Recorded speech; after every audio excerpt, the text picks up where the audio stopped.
So we're here at the Modiphius booth. With me is Birch. Hello, Chris. Hello, how are you? I'm great. How are you? I'm tired. I do believe that. Yeah. It's okay though. Yeah. So, of course, you have some new releases, and very interesting. Right in front of us is the Fallout board game. Yep. So, what kind of board game is that?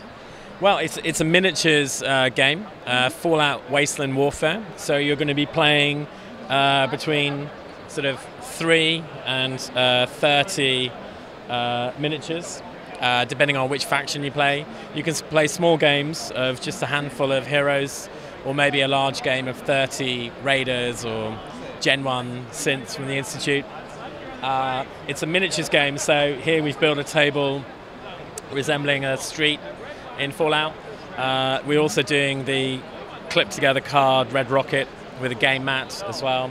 So it's more of a traditional war game that you play on a board that you make up with lots of scenery. We're creating lots of resin scenery, like the Nuka-Cola machines, the cars. So we've got like some of the like Nuka-Cola machines. There's little scatter scenery. You buy a pre-assembled PVC starter set, so it's all ready to go out of the box. Comes with all the rules, not just starter rules, full rule book, dice, counters, 12 miniatures, and then we're expanding that with lots of faction boxes and character boxes. So it's a lot of fun, and it's very much a narrative game. So you can play your basic battle games, but you can also play a narrative story that evolves with every mission that you play. You're building your settlement, you're growing your characters.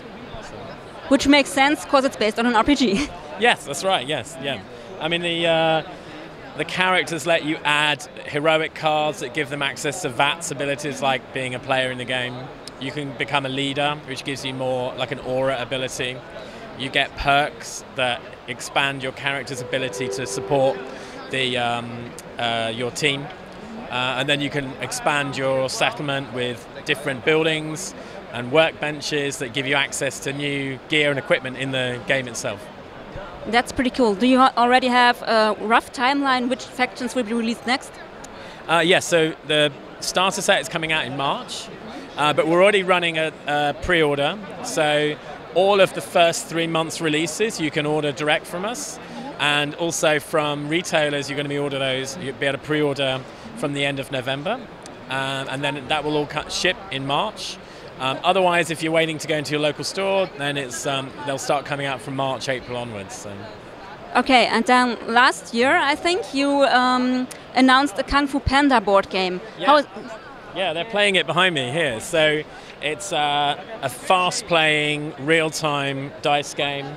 It uses really cool little miniatures of all the characters from the universe. It's story-based, and it's very quick to play. It plays in about 10-15 minutes. And again, I would describe it as one of our geek mum and dad games. So it's aimed at our, all our gaming groups, but also you can play it with the family as well. It's very easygoing, but it's lots of tension in the game. And it's really, everyone's shouting, quick, do this.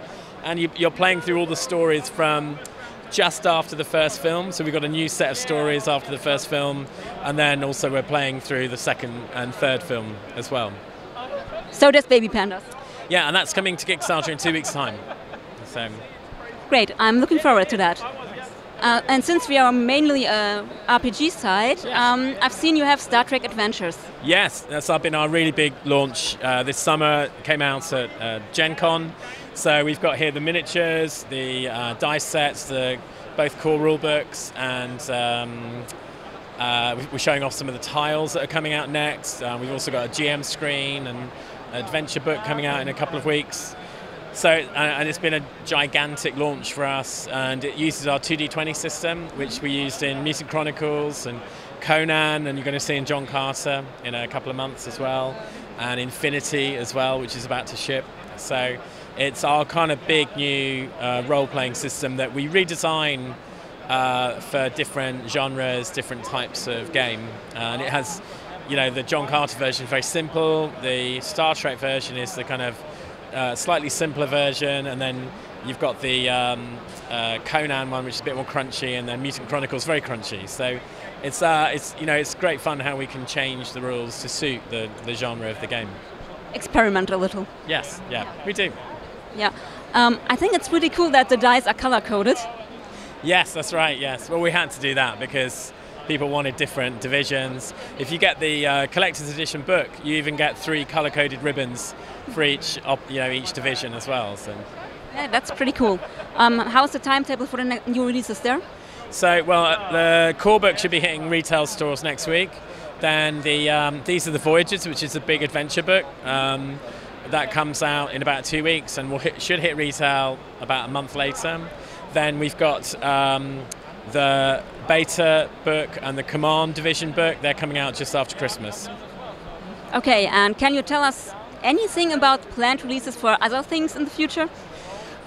We've got lots coming up. Well, John Carter is going to Kickstarter over Christmas and into January. Then we've got a board game for Acton Cthulhu called Secret War by Kevin Wilson that's coming out on Kickstarter next summer. And we have a John Carter board game as well coming. That's going to be in the summer as well. Then I guess I'm looking forward to that. Thank you for your time. Thanks very much. Okay, thank you. Cheers.